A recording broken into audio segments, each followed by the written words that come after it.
Hi, my name is Michael, and I'll be doing question number 1.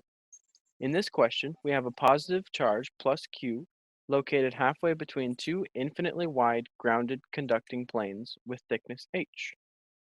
We want to find the voltage everywhere in space. A classmate has proposed using the method of images. The method of images lets us create a new system with an easier potential to find that we can then relate back to the original problem.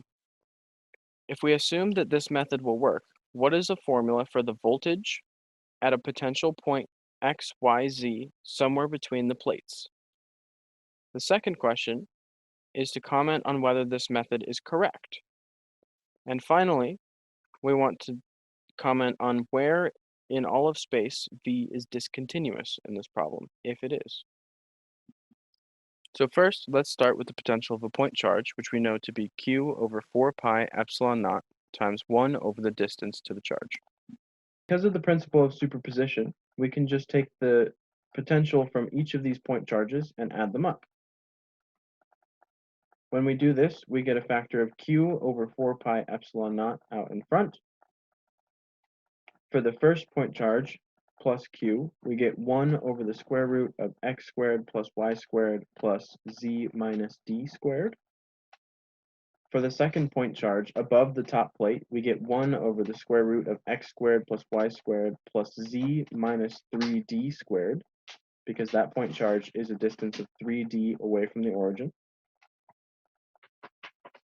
And for the third point charge, we get 1 over the square root of x squared plus y squared plus z plus d squared, because the bottom point charge is a distance of d away from the origin in the negative direction.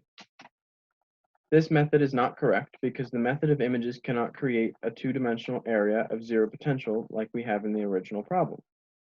In the original problem, inside each of the conducting plates, we have zero potential for a distance of h, whereas with the method of images, we can only have an equal potential directly in between the two charges. When we use the method of images to find the potential, we find that the potential ends up being discontinuous at the boundaries of the two plates. For example, if we plug in the origin, we find that the potential is non-zero, and then directly underneath the origin, inside of the plate, it should be 0, which means that it is discontinuous at that point.